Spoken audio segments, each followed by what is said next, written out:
नमस्कार साथियों। आज के अंक में आपका स्वागत है। मैं दिलबाग सिंह धनखड़। आज हम चर्चा करेंगे दिल्ली में बढ़ते हुए प्रदूषण के प्रकोप के बारे में। अभी आप देख रहे होंगे कि सुबह से लेकर शाम होते होते, सुबह थोड़ा सा ठीक होता है, लेकिन जैसे जैसे दिन भर ट्रैफिक चलता है और काम व्यवसाय चलता है, लोग इधर से उधर जाते हैं, शाम होते होते ट्रैफिक का जो पोल्यूशन है वो इतना बढ़ जाता है कि उसको सहन करना बहुत मुश्किल हो जाता है। कल भी 400 से पार था, 450 तक अब डेली लगभग जा ही रहा है। और आज दिन में भी अभी मुझे थोड़ा बाहर जाने का मौका मिला, जाना पड़ा साकेत तक, तो बाइक पर इतना पोल्यूशन लग रहा था कि आंख नहीं खुल रही थी। लोग भी चर्चा कर रहे थे, कई जो जाम में खड़े थे, भाई बहुत पोल्यूशन हो गया है और बाकी दिल्ली में कुछ भी नहीं दिख रहा। लेकिन हाँ, तभी एक ने बोला, भाई सामने केजरीवाल का पोस्टर तो दिख ही रहा है, बाकी दिल्ली की तो बिल्कुल अंधी हो गई है, लेकिन अंधी दिल्ली को भी केजरीवाल का पोस्टर आपको सब जगह दिखाई दे जाएगा।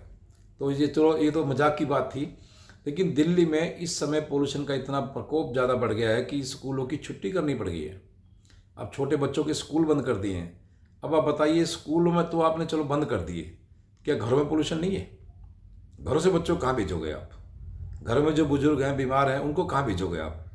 यानी कि व्यवस्था के नाम पे दिल्ली सरकार ने बिल्कुल इतनी भ्रष्टाचार फैलाया, इतना निकम्मापन दिखाया है कि 10-12 साल से लगातार इनके हाथ में पूरी सत्ता पावर होने के बावजूद भी पोल्यूशन के नाम पे इन्होंने आज तक कुछ नहीं किया। अभी तो थोड़ा सा हवा चल रही है, पोल्यूशन थोड़ा लग भी कम रहा है, 400 के, हालांकि 400 के पार है, लेकिन आप देखना धीरे धीरे ये 1000 भी क्रॉस कर सकता है। क्योंकि जैसे जैसे अब सर्दी बढ़ती जाएंगी, हवा का जो प्रेशर वो कम हो जाएगा और पोल्यूशन जो है वहीं का वहीं जमेगा, जिससे कि लोगों को और ज़्यादा, बहुत ज़्यादा दिक्कतें होंगी। इसका सामना करने के लिए दिल्ली वालों को, मुझे लगता है अभी इसे तैयारी कर लेनी चाहिए। क्योंकि पिछले कई सालों से हम देखते आ रहे हैं कि दिल्ली का पोल्यूशन वाटर, जो पोल्यूशन लेवल है, इतना बढ़ जाता है कि लोगों को अपने घर में भी रहना मुश्किल हो जाता है। अब दिल्ली की जो सरकार है, वे इतनी वादा खिलाफी हमेशा करती है, हर साल इतने नए नए वादे करती है कि वो पब्लिक के सामने उनकी इतनी बिल्कुल एक्सपोज हो चुके हैं कि जिसकी उतनी भर्त्सना की जाए, उतना ही कम है। आप देखेंगे कई साल से लगातार ये बोल रहे हैं कि हम यमुना जी को साफ कर देंगे, यमुना जी का पोल्यूशन, बिल्कुल जो झाग है, जो गंदगी है, जो उसको बिल्कुल ख़त्म कर देंगे। लेकिन आपको जान के आश्चर्य होगा कि अभी कुछ दिन पहले दिया था, पेपर में आया था कि कुल 45 से 50 करोड़ की लागत से एक अमोनिया प्लांट लगना था यमुना जी में, जिससे कि यमुना जी का सारा झाग जो सिस्टम है वो ख़त्म हो जाता, अमोनिया जो उसमें से निकल जाता और वहाँ की जो यमुना जी का जो झाग का सिस्टम जो बन जाता है, गंदगी, वो बिल्कुल ख़त्म हो जाती। लेकिन आप सोचिए कि 10 साल से, 11 साल से आम आदमी पार्टी की सरकार है, लेकिन एक 50 करोड़ रुपए का एक अमोनिया का प्लांट वो यमुना जी में नहीं लगा पा रहे, जिससे कि वो जो गंदगी है, जो पोल्यूशन है, वो ख़त्म हो जाए। वो क्यों नहीं लगा पा रहे? सिर्फ दिखाने के लिए कि बीजेपी जो है या एलजी जो है दिल्ली में उनको काम नहीं करने दे रहा। उनकी केवल यही पॉलिसी रहती है कि कोई भी काम मत करो, केवल बीजेपी पर या एलजी पर या मोदी पर आरोप लगा दो कि ये हमें काम नहीं करने दे रहे। इनको इसी चीज़ों से दिक्कत आके, दुखी आकर के आज इनके जो एक अच्छे जो विधायक थे, मंत्री थे, श्री कैलाश गहलोत जी, उन्होंने भी आम आदमी पार्टी से इस्तीफा दे दिया है। हालांकि अभी कई दिनों से आप देख रहे होंगे, पिछले कई दिनों से, कि आम आदमी पार्टी से अच्छे अच्छे जो इनके लीडर थे वो छोड़ छोड़ के जा रहे हैं और वो ज़्यादातर बीजेपी में ही जा रहे हैं, या कुछ एक दो कांग्रेस में भी गए होंगे। लेकिन आज जो कैलाश गहलोत जी ने जो पार्टी छोड़ी है, ये पार्टी के लिए बहुत बड़ा झटका है, क्योंकि ईमानदार आदमी का अब इस पार्टी में दम घुटने लगा है। यहाँ सिर्फ बेईमानों का एक गिरोह रह गया है। यहाँ सिर्फ बेईमानी के ही जो करने में जो एमएलए विधायक सक्षम है, वही इस पार्टी में अब टिक सकते हैं। बाकी ईमानदार आदमियों का इस पार्टी में कोई अब टिकाव नहीं है। अभी आपने देखा होगा कि दिल्ली में जो एक बहुत बड़ा जो लिकर स्कैम हुआ था, उसमें कई विधायकों के नाम आए। उसमें जो कैलाश गहलोत जी के घर पे भी ईडी की रेड पड़ी थी, लेकिन वहाँ कुछ मिला या नहीं मिला, लेकिन आम आदमी पार्टी ये कह रही है कि ये ईडी की रेड की वजह से छोड़ के गए हैं। और पहले ये कहते थे कि हमारे सारे विधायक बहुत ही मजबूत हैं, बहुत ईमानदार हैं, वो ईडी से, सीबीआई से, किसी से नहीं डरेंगे। लेकिन जो कैलाश गहलोत जी ने जो रिजाइन दिया है, उसमें उन्होंने दो मुख्य बातें रखी हैं। उन्होंने रखा है कि एक तो शीश महल और दूसरा सेंट्रल गवर्नमेंट से बेवजह की लड़ाई। लिकर स्कैम में तो जो आम आदमी पार्टी के जो अंधभक्त जिसको कह सकते हैं, जिनको कुछ नहीं दिखता, केवल आम आदमी पार्टी दिखती है, या एंटी जो बीजेपी है, कुछ लोग ऐसे भी हैं जो बिल्कुल एंटी बीजेपी है, चाहे बीजेपी मोदी जी कितना भी अच्छा काम कर ले, उनको केवल केजरीवाल के साथ ही जाना है, क्योंकि वो बीजेपी या मोदी को वोट नहीं दे सकते। उनकी मजबूरी है, मजबूरी उनकी कोई भी हो, लेकिन वो बीजेपी को या मोदी जी को वोट नहीं करेंगे, वो चाहे किसी और को कर देंगे। ये सब लोग इतने इस टाइम परेशान हो रहे हैं कि इनको कोई रास्ता नहीं दिख रहा, क्योंकि जब कैलाश गहलोत जैसे अच्छे अच्छे इनके गृह मंत्री टाइप के जो ट्रांसपोर्ट मिनिस्टर हैं, गृह मंत्री है, वो जब छोड़ छोड़ के जा रहे हैं, तो आने वाले समय में इनके साथ और भी ज़्यादा दिक्कतों का इनको सामना करना पड़ेगा। अब साथ ही हम बात कर रहे थे पोल्यूशन की, इसमें इन्होंने एक बहुत बड़ा मुद्दा और भी रखा है कैलाश गहलोत जी ने। एक तो शीश महल का उठाया, क्योंकि लिक्कर स्कैम में तो ये बोल सकते हैं भाई ये ईडी सीबीआई इनको फंसा रही है, लेकिन शीश महल तो प्रत्यक्ष दिख रहा है, सामने दिख रहा है, उसको आप कैसे झुठला सकते हैं कि भाई शीश महल में कोई हेराफेरी कोई दिक्कत, ये कानून की अवहेलना नहीं की गई है। वो बिल्कुल साफ दिख रहा है, सामने दिख रहा है, उसकी पूरी जांच हो चुकी है। उसमें कितने महंगे महंगे उन्होंने सामान लगाए जो कि एक आम आदमी या मुख्यमंत्री को बिल्कुल भी इंटाइटल उसके नहीं थे। इन्होंने बेहिसाब पैसा जनता का टैक्स की कमाई को वहाँ बर्बाद किया है, और उसी का नतीजा भी आज भुगत रहे हैं। वो कहते हैं कि ऊपर वाले के घर में देर है अंधेर नहीं। अब देखो, जिस बदनामी जिसके लिए उन्होंने काम किया, आज उसी घर से वो बाहर पड़े हैं। लेकिन आम आदमी पार्टी के जो शुभचिंतक हैं, समर्थक हैं, उनको ये लगता है कि केजरीवाल जी को गलत फंसाया गया है, केजरीवाल के साथ गलत हुआ है। लेकिन शीश महल के मुद्दे पर कैलाश गहलोत ने बिल्कुल साफ बोला है कि ये छुपने वाला मुद्दा नहीं है, इसको आप नकार नहीं सकते, क्योंकि ये बिल्कुल सामने है। तो इस मुद्दे को भी उन्होंने बहुत ज़्यादा जोर दिया है। और दूसरा उन्होंने दिया है कि आपने केवल सेंट्रल गवर्नमेंट के साथ लड़ाई लड़ते रहे, अपने आप को आंदोलनकारी दिखाते रहे, अपने आप को ईमानदार दिखाते रहे, और जनता के साथ आपने कोई भी, जनता की भलाई के लिए आपने कोई भी काम पिछले 10 सालों में नहीं किया।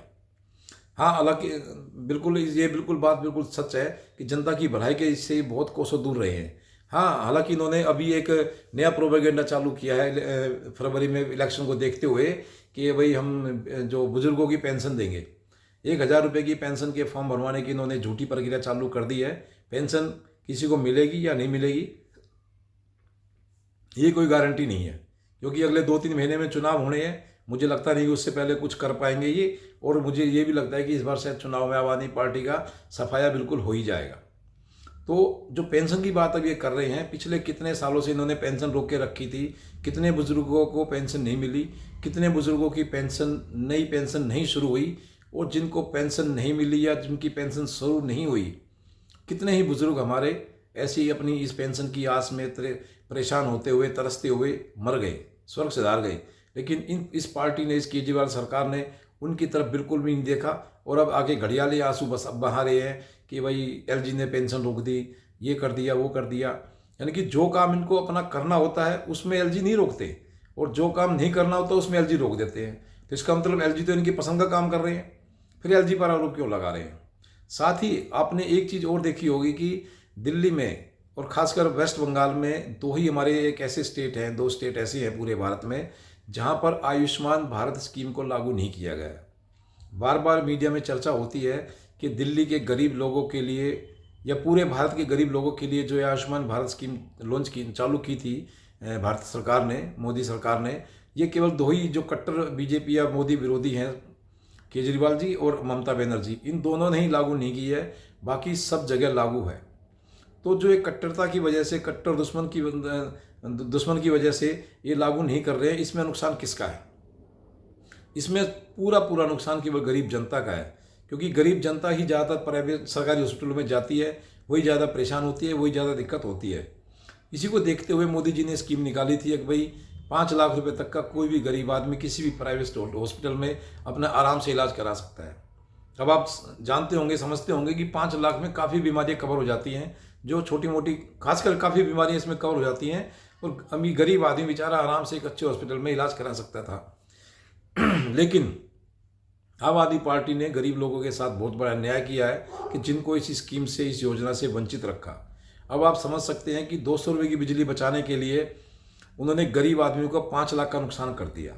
अब पिछले कई सालों से, जब से भी ये भारत आयुष्मान योजना चालू की है, कितने दिल्ली के गरीब आदमी बिना इलाज के, बिना पैसे के दिल्ली में जिनको इलाज नहीं मिल पाया, वो शायद समय से पहले मर गए होंगे। तो इसका जिम्मेदार कौन?